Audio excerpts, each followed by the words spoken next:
Hey golfers, so excited to talk to you today about a super simple setup hack that you can do anywhere that's going to give you a really clear visual picture of how to improve your ball striking and consistency.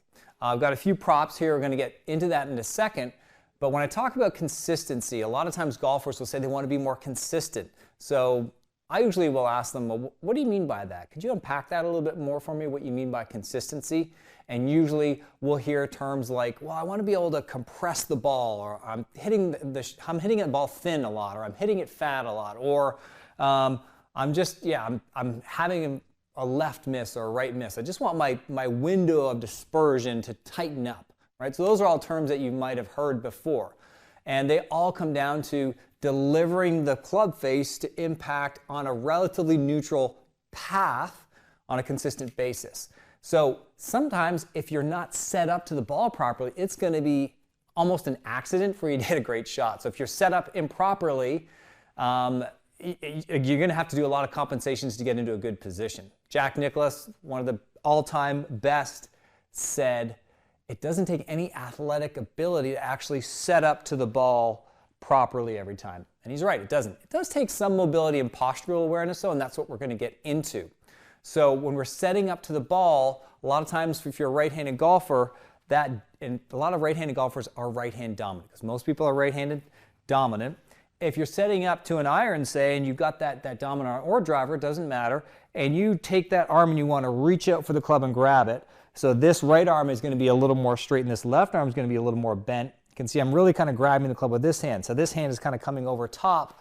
That is also going to open my shoulders up a little bit and point them left of target rather than having them square or even set up a little closed where I would have to drop this hand down here. So to get up in that setup position, we want to feel like this arm is dropping from the inside here underneath the club rather than putting this arm over top. You can see how that opens my shoulders up. So it may be a setup problem, or it may also be a mobility problem in terms of the actual swing motion. So if you can get your setup right, but you're still having those misses in consistency, we need to look at your trail arm mobility, okay, for one. So trail arm, we want to make sure that you're able to stay in your golf posture, keep that elbow straight up from your armpit, and rotate your shoulder externally. This is external rotation so that your forearm is past your spine angle. So that would be close to equal to spine angle with my forearm. I want to get past my spine angle. So if you're struggling to do that, it's going to be really hard for you to do this, which is what we need to get on that shallow path on the way down. So really important to have that shoulder mobility in the trail shoulder. So check that. If it's not a mobility issue and it's maybe more a setup issue and how you're moving into the ball, now we can get into the props, my favorite part. So this is a really simple way to think and visualize how to hit a golf ball. So I got my hammer here. Most of the time if you're hammering something, it's straight down here. So I'm going to hammer a nail this way. So I'm going to grab the hammer, raise my arm and strike it down and whack it. Now what if the nail was in here sticking out and I had to hammer it into this wall in the one shot? What would I do? Would I set up like this and try and go like this? Because I wouldn't be able to hit it straight. So I wouldn't be able to come from low and generate a very big blow. So I'd be tapping it all day long to get it in there. So if I wanted to do it in one powerful hit, okay, I would probably stand up, but would I do this? Would I line up this way, like this, with this arm and just try and swing like this? No, you would never do that. Instinctually, you would probably do a couple things. You would probably tilt your body back this way, right, a little bit. You take your grip, you get yourself leveled out, and you drop your elbow in this way so we could get this kind of path moving, right? So I'm basically going to turn that elbow in, I'm going to lead with the elbow, and then I can really drive through here, get my legs into it, and then wham, deliver a really powerful square blow. If I'm here, and then I've got to adjust, you can see how that hammer's not coming in level and flush with the nail, okay? That's what we want. We don't want it to be coming in this way, a glancing blow, then you're going to dent the nail, all those kinds of things. So we visualize that nail. I've got a prop set up here. So I've just got a golf club set up on a chair.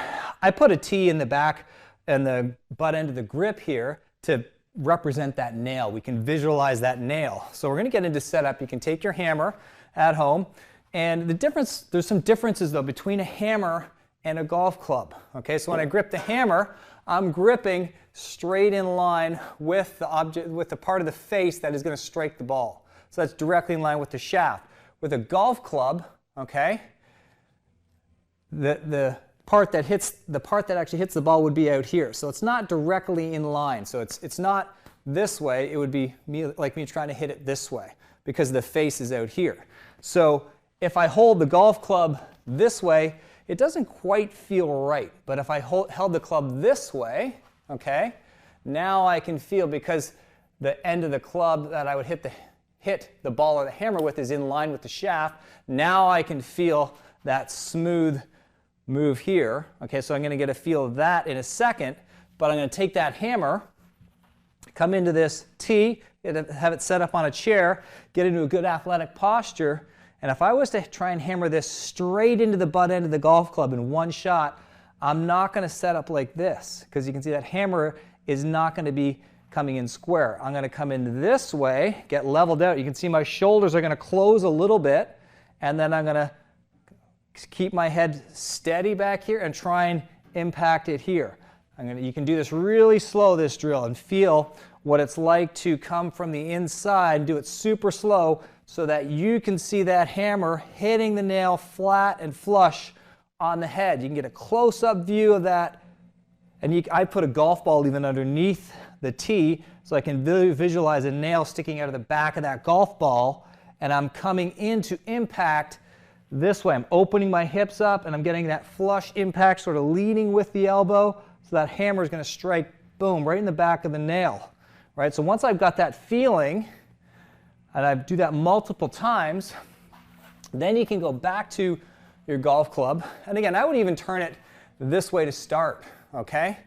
And then you can get a feel for, I would have it this way, so you can get a feel for, oh, okay, so that's what it's like. I'm coming down, instead of here, I'm going to come down to that golf ball, and I'm going to say, yeah, this is the feeling I want. So if I'm going to get the very toe end of the club coming in, now I can feel what it's like to come from the inside. So that's going to be a more powerful feeling, and you can see that driving right into the center of the ball. Okay, so then when I flip the club, the weighting of it's going to feel a little different, but the motion should stay the same. The setup should stay the same, where I've got my shoulders squared up or even closed a little bit. Weights kind of bump towards the front foot, but my head is back, keeping the head behind the ball, not letting the head move forward here. So my head's not going to move forward. I'm going to stay behind the ball and bring the club into the back of the ball. So do this really slowly, visualizing that nail sticking out of the back of the ball. You can take a slow motion backswing and then work at feeling that club head coming in square from the inside, squarely into the back of the ball. So feeling that in slow motion, having that concept of getting to this position here, right, as opposed to having this arm extended and reaching out, is really going to give you a super clear picture of where your body should be as you're moving into the downswing. Okay, and you're kind of covering that ball, but you're really driving that through from the inside here. So one, you need to check your mobility. Can you physically do this so that you can deliver kind of the elbow first, almost as if you're gonna, another visual would be, imagine this was a flat stone, and you're gonna try and skip it. If I was gonna try and skip this ball across the pond, I would simply load up and I would shift weight. My elbow is gonna lead, my hand's gonna stay back, and we're getting in this way. So it's a very similar move, okay? Like this, if I was gonna skip a stone and then release it, okay, that's what we wanna feel, elbows leading the way as you get through impact here. So those visuals will give you a really, really clear picture and visual of what it's like to have a more consistent setup and downswing into the ball. So practice them slowly, slowly, slowly, and that's going to help you build up a lot more consistency, a lot more repeatability and power, so you can compress the ball, have a lot more fun playing. I hope you guys enjoyed this video. Please subscribe, that helps us out so much. I'll see you guys in the next one.